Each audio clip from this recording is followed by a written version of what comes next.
Well, I want to tell you, number one, that I feel like I'm surrounded by family right now. All different races, creeds, ages. We are all here because we are all Wolverines, or we are from the Michigan state, or we just love Ann Arbor and the state of Michigan. Let's get it up.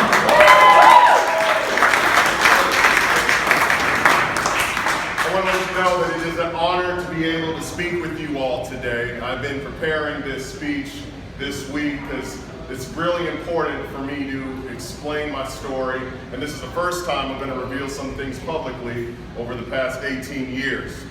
First of all, how about the Michigan basketball team? We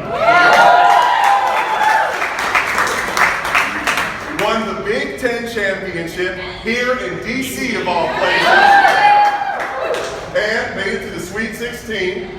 Shout out to Coach John Beeline along with conditioning coach John Sanderson. They got those guys ready, they were battling, and they did incredibly well. Let's give it up for the basketball team. I supported the team, as you heard, with my Valiant brand Michigan jacket.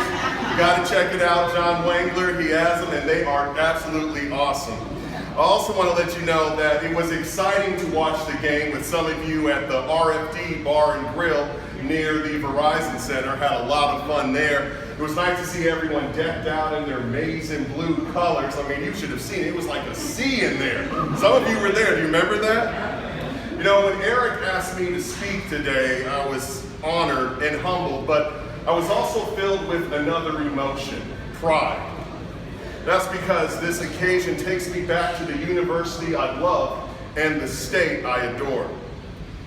University of Michigan has a very special place in my heart. I'm a second generation graduate, class of 2000. I got somebody from the class here. She was studying, I used to see her at the CCRB, doing the workout thing between classes. My mother graduated from University of Michigan Law School in 1982. The university, the state, the cities, the towns, the ups and downs, all have a deep special meaning in my heart. My ancestry is Michigan. My roots are Michigan. My education began in a preschool and culminated to a University of Michigan graduation. Let me tell you all how it started. My grandparents, Willie and Carrie Stone, were born in Tennessee in 1914. They were extraordinarily hardworking people. They headed north for a better life from Tennessee in the 1940s. Their stop was in a tiny town called Albion. Some of you may recall, if you drive from Detroit to Chicago, Albion is there. And Albion is connected to the Detroit auto industry as well. My father was born there, and my grandfather worked at a factory. My father and only child went off to college in upstate Michigan at Ferris State. He was the first in our family to attend college. My grandfather bought him a car, and they were just so incredibly excited. Unfortunately, just to give you a little history, some white students destroyed the car, tried to light it on fire, wrote KKK inside of it, while police sat back and watched. That was 1968. There were civil rights protests back then in Michigan, around the nation, as you may recall, in the 60s.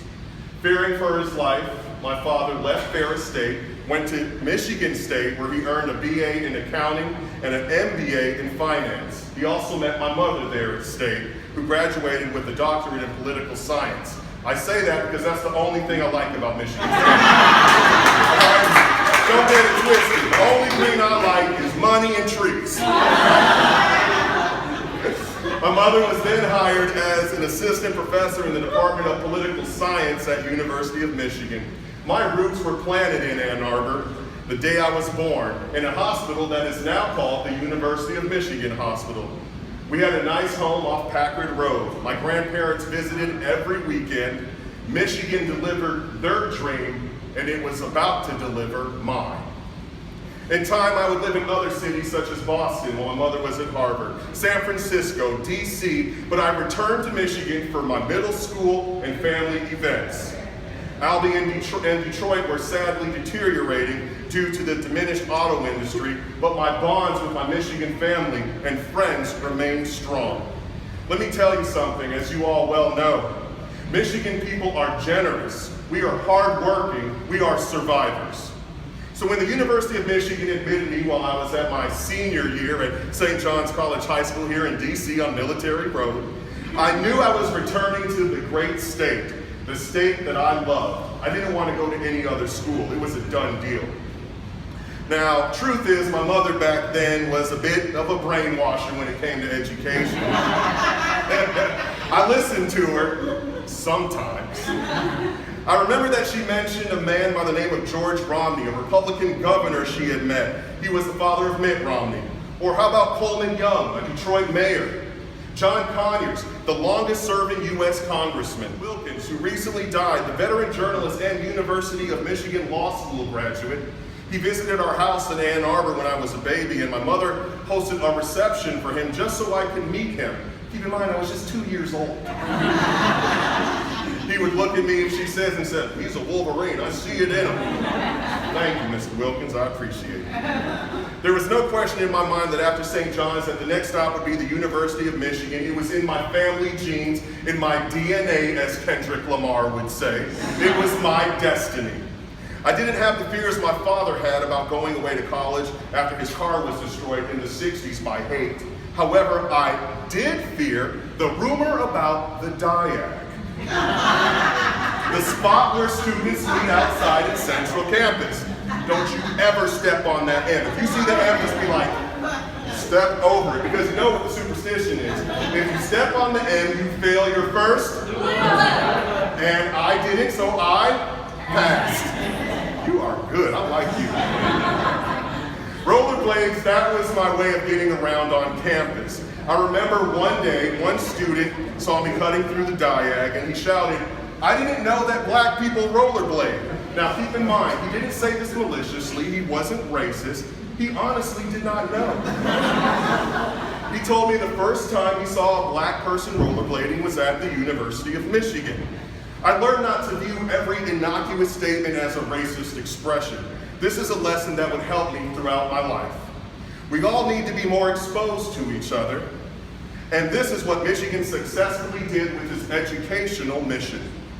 I wasn't a fool. I knew there was some prejudice. For example, I remember being in Spanish class one day. I answered a question incorrectly, and some students snickered and said, "Oh, he must be only here because of affirmative action." That really bothered me at the time because I worked so incredibly hard. Inwardly, I cringed, but I kept my head up and passed Spanish class. Whatever negativity or small amount of prejudice there was, it was immediately offset by the positive connections with the friends and faculty at University of Michigan, and the avenue the university provided to achieve all of my ambitions. I met people from all walks of life, conservatives, liberals, people from all around the world. One such person was a guy named Chris, who was in the same East Quad dormitory. Who knows about East Quad? That's what I'm talking about. East Quad? Remember that? Chris was born from a Detroit suburb. We became so close that years later, we were the best men at each other's wedding and the godfather of each other's children. We complimented each other. During the first year at East Quad, we chatted from time to time, more and more. His major was psychology, mine was communication studies. I talked a lot and he knew how to listen. At the end of our first year at U of M, we decided to rent an off-campus apartment together. Now here's the important part. I tell the story about Chris in detail to show how a family's journey that began in segregated Tennessee matured to the point where two college boys, one black, one white, would meet, interact, bond, and become brothers for life. That is what University of Michigan did. It brought us together, created bonds unimaginable to so many. Boys and girls from different life experiences and socioeconomic and racial backgrounds. University of Michigan put the trust and developed character and breaking down barriers that society had erected for so many generations. From when I was young, I had a dream of being a news reporter. Michigan gave me the hope and the skills to achieve my dream. The outstanding student newspaper, the Michigan Daily, the campus television station, WOLV, the communication studies department, especially Professor Anthony Collins, they all provided the vehicles. I started my own television show from scratch called The Shomari and Sean O'Neill Show. I interviewed sports greats like Charles Woodson, Robert Traylor, Beyonce when she was just a little girl with Destiny's Child and I was a little student, Outkast. But here's the thing, I was absolutely shocked that I had viewers, readers, and listeners. Michigan that year won the national championship in 1998. That was so incredibly exciting. Charles Woodson, by the way, is the only defensive player to win the Heisman. And who did he win it over? Peyton Manning. I love that. Doesn't that feel good? He agreed that our Michigan credentials are diamonds. In closing, Michigan opened doors to an education that is almost impossible to achieve in one setting at any other educational institution in the United States. The diversity of its students and faculty are a treasure. Wolverines are special people as a result. You can find us anywhere. You could be in a rainforest in South America, it could be raining, and all of a sudden in the bushes somebody will emerge with a Michigan hat. We are absolutely everywhere. You know, you go to the UMich Twitter page and you read the bio, and it really sums up what Michigan is all about. The world needs more victors. This is where they are made. Come to Michigan, a world-renowned public institution fostering excellence for all. Everyone in this room, I have to tell you, we should be proud of U of M because of what it has given us as individuals, as an alumni community, and as citizens of this great nation. Thank you for listening.